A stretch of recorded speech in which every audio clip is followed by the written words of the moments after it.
Aujourd'hui, je voudrais vous parler de la conquête et des débuts de la colonisation de l'Algérie, en gros de 1830 à 1871. Le tout en essayant de comprendre avec vous, mais pourquoi ça s'est moins bien passé qu'ailleurs. Car oui, si une guerre s'est déclenchée, ce qui ne s'est pas passé dans des dizaines d'autres pays, c'est bien pour une raison, non? Mais avant, je voudrais vous dire ce que cette vidéo ne va pas faire. Premièrement, toute déploration de soi-disant occasion perdue d'une Algérie où vivrait dans l'égalité français et algérien. Eh bien non, ça n'a pas de sens, ça ne marche pas comme ça, et c'était un projet qui reposait sur la domination d'un peuple par un autre, et plus encore, sur la substitution d'un peuple par un autre, et la fin ne pouvait être que l'indépendance de l'Algérie, ou alors l'expulsion ou l'extermination pure et simple des populations algériennes. Deuxièmement, on n'est pas là non plus pour prendre comme bouc émissaire les Français d'Algérie, qui, s'ils portent bien sûr une part de responsabilité dans des crimes qui ont été commis pendant la colonisation, c'est à l'intérieur d'une situation historique bien précise, imposée par le pouvoir politique de la métropole et consentie par son opinion. Troisièmement, tous les commentaires hystériques et haineux seront supprimés, car il est hors de question que cette vidéo soit récupérée à autre fin que celle-ci. Vous raconter ce moment majeur de l'histoire de la façon la plus objective qui soit, avec mes petites progressions habituelles. L'Algérie de 1830, en gros la partie centrale du Maghreb, est l'héritière d'une histoire bien connue. Les royaumes berbères, unifiés sous le nom de Numidie au IIe siècle avant notre ère, puis la conquête romaine qui établit la province d'Africa Nova. Après l'effondrement de l'Empire romain d'Occident, on a un partage entre les royaumes vandales, qui sont des barbares germaniques, et entre l'Empire romain d'Orient, surnommé Byzance. Ensuite, évidemment, on a la conquête arabe au 7e siècle, qui, on peut le dire, a donné son identité au Maghreb d'aujourd'hui. Avec le morcellement du califat abbasside dès le 9e siècle, le Maghreb devient divisé en une multitude de sultanats, de royaumes, tous convertis à l'islam et qui vivent, pour la première fois de leur histoire, plusieurs siècles d'indépendance tout en se faisant régulièrement la guerre, car ainsi vont les hommes. Cette période est bien sûr beaucoup trop longue pour vous en raconter l'histoire, et ce serait de toute façon trop répétitif. Ensuite, au XVe siècle, ces disons proto-États vivront le contre-coup de la Reconquista, qui se traduit, notamment pour l'Algérie, par l'occupation par l'Espagne d'Oran, la deuxième ville du pays, et de la construction d'un fort sur une île surveillant l'entrée du port d'Alger. Face à cette offensive, le gouverneur d'Alger décide, à la demande des religieux et des notables de la ville, de demander de l'aide aux Ottomans, et de devenir leur vassal. Les Turcs acceptent et envoient plusieurs milliers de soldats et de l'artillerie. Avec cette aide, la régence d'Alger va se former et annexer les tribus voisines et renvoyer les Espagnols à la mer. Ils seront néanmoins bloqués à l'est par la régence de Tunis, eux aussi vassals des Ottomans, et à l'ouest par le Maroc qui résiste, eux, à l'Empire ottoman. Quant à son fonctionnement, en théorie, la régence d'Alger est une province de l'Empire ottoman. En pratique, le chef du pays est choisi par les quelques milliers de janissaires vivant dans le pays, et qui élisent leur dey, littéralement oncle, et qui n'hésitent pas à le détrôner. Sur les 30 gouverneurs qui se succèdent de 1671 à 1830, 14 accèdent au pouvoir à la suite du meurtre de leurs prédécesseurs. Le sultan turc, lui, se contente de ratifier le choix des janissaires en nommant le dey pacha, qui veut dire gouverneur. Le pacha devient donc le vassal du sultan, auquel il doit prêter son armée en cas de besoin, de même qu'il attend le soutien de la diplomatie et de l'armée ottomane en cas de graves menaces. C'est aussi de l'Empire ottoman que dépend Alger pour le renouvellement des janissaires, recrutés uniquement en Anatolie. Malgré tout, le dey a quand même de larges pouvoirs, y compris être capable de conclure des traités internationaux, signe important des États indépendants, on y reviendra. Alors que peuvent attendre les populations de ce pouvoir central? Eh bien, pas grand-chose. La loi, que ce soit en matière de justice pénale ou en matière de propriété, de statut personnel, tout est fixé par la tradition islamique. Quant à l'enseignement et à la charité, il est laissé au clergé. Il n'est pas non plus question du moindre investissement public en infrastructures routières ou portuaires.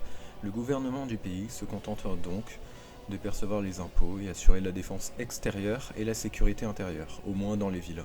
Cette sécurité est assurée par l'armée dont le noyau sont les janissaires, et qui sont environ 15 000 vers 1830, et qui sont, je le rappelle, étrangers au pays.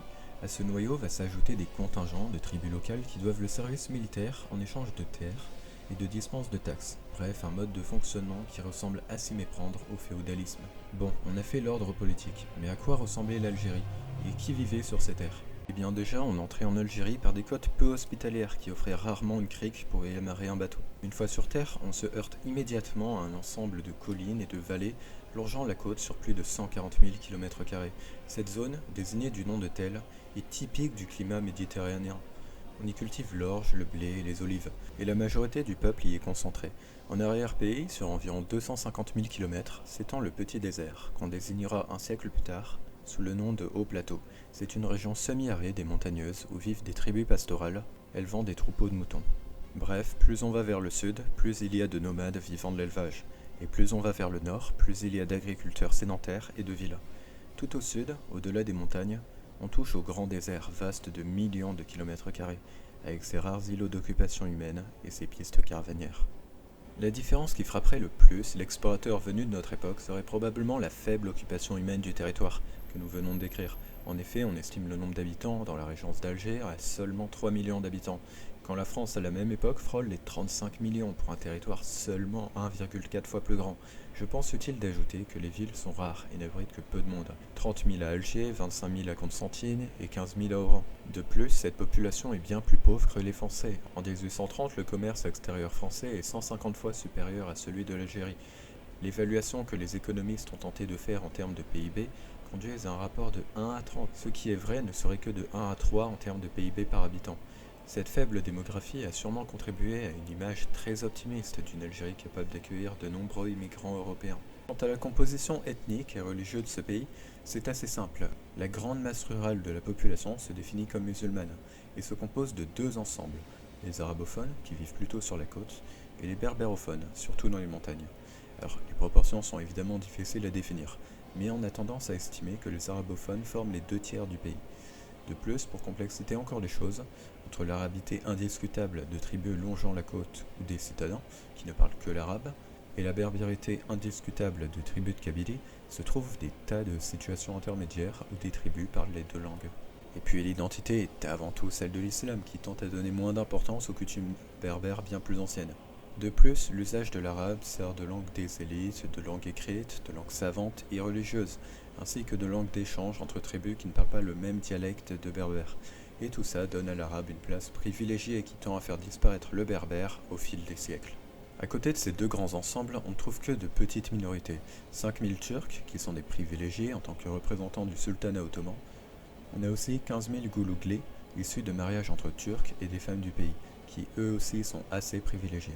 On a aussi quelques milliers de noirs esclaves domestiques ou affranchis, qui représentent une minorité discrète, contrainte à l'humilité et reléguée au second plan. Pour finir, c'est dans les villes que réside la seule communauté non musulmane du pays, quelques 40 000 juifs qui, en application de leur statut de dhimmi, sont libres de pratiquer leur religion et de vivre entre eux selon leurs lois. La plupart sont artisans ou boutiquiers. Certains peuvent réaliser des fortunes dans le commerce ou la finance. En revanche, des humiliations constantes, voire des violences mollement ou pas du tout réprimées par le pouvoir, sont là pour leur rappeler leurs conditions inférieures. Avec tout ce qu'on a dit, peut-on estimer qu'il existe une nation algérienne ? Eh bien, c'est dur à dire. La Régence est déjà moins avancée que ses voisins dans la création d'un pouvoir indépendant.